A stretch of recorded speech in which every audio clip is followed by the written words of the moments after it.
Holy flippity flip flop flap and smokes, everyone. Boy, do I have a good one for you today. The Federal Reserve is about to begin its most dangerous monetary policy in history in just 10 days. And every single time they've attempted to do the impossible, the markets have crashed, or there's been a financial meltdown every single time. Because what you have to know is the financial system and the economy never recovered since 2008. They have just printed over the problem.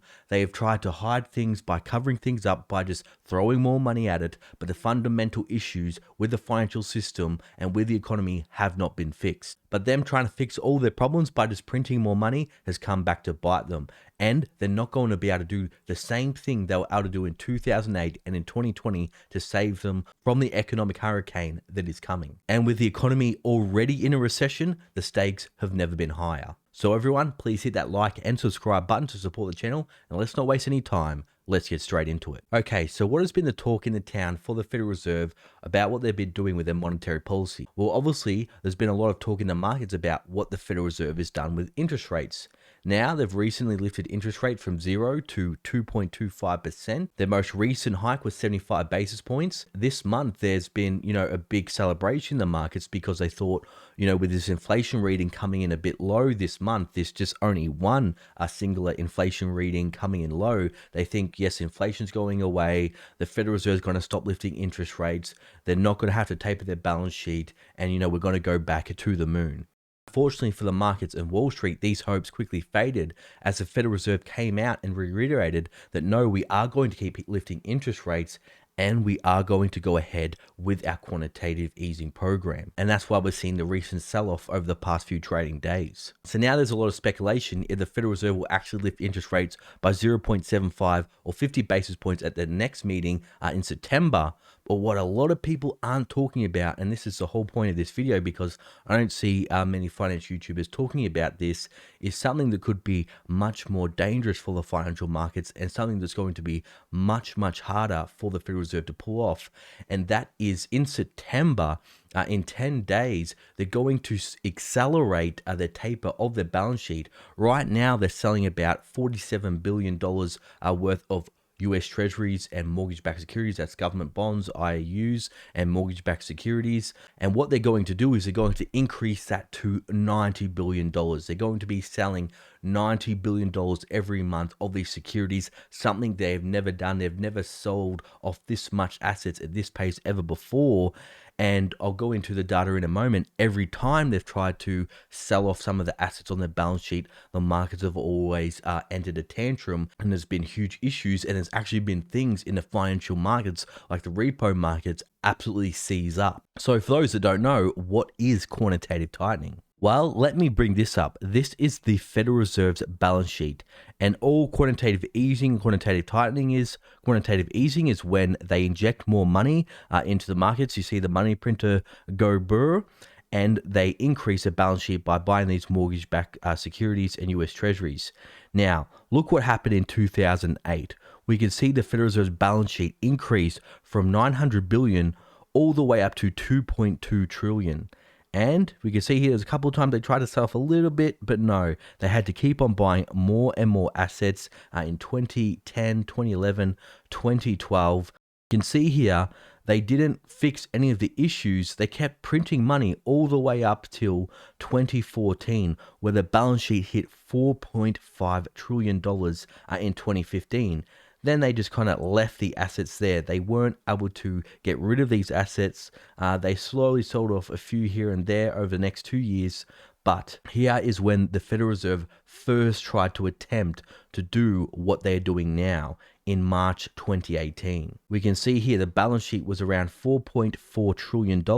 And over the past year, they sold off about $800 billion worth of assets before they had to reverse course. So for those that remember, I'm sure you remember there was a huge repo crisis in 2018 and 2019. That's when the overnight lending rate for this repo market operations that's run by the Federal Reserve spiked from 2% all the way up to 10%. That's right, 10% for overnight loan. And this is what a lot of bank and financial institutions use these markets for lending and liquidity. Also, the S&P 500 sold off rapidly. We saw a 20% decline in the S&P 500. We can see here from September 2018 all the way to December 2018, we saw a sell-off of around 20%. And before that, in 2013, 2014, when the Federal Reserve announced that they weren't going to be adding any more assets to the balance sheet, we had a sell-off in the markets as well. But back then, they're only selling about $30 billion per month, and now they're going to be selling triple that, $90 billion. Now, I know what you may be thinking, okay, why does this all matter for me?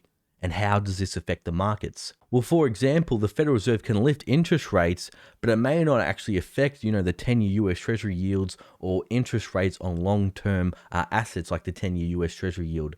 So if, for example, the Federal Reserve wants to make, borrowing more restrictive, what's what they want to do now? They want to restrict lending, and the way they'll do that is by lifting interest rates. All they can do is they can actually sell bonds, and how bonds work is the lower the price goes, the higher the yield goes on that bonds to attract more investors. Because if prices keep falling, you may think, why would you buy something that's going down? So in order to offset that, the yield has to go up to entice investors to buy these assets.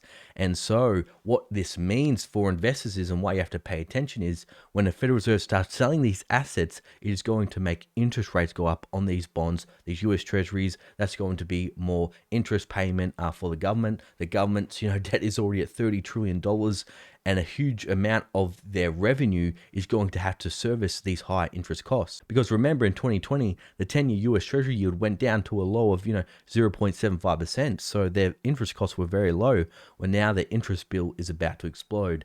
And that means that the government isn't going to be able to afford, when we enter this deep recession, that we already are in recession, but when this recession gets worse, they're not going to be able to afford to do the trillions and trillions of dollars of stimulus to get us out of this recession like they could in 2020. And same thing for the housing market. When they sell these mortgage-backed securities, it's going to make mortgage rates go up as well. And something else the Federal Reserve is doing right now that I think is alarming as well, and that is the reverse repo market operations. Look at this. This is the Federal Reserve reverse repo market operations.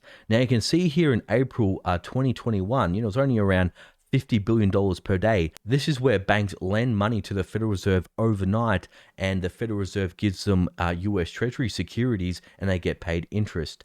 Now we can see here the banks are piling up more and more money every year. We can see in September it rose to just over $1 trillion. We can see it's been climbing ever since early 2021.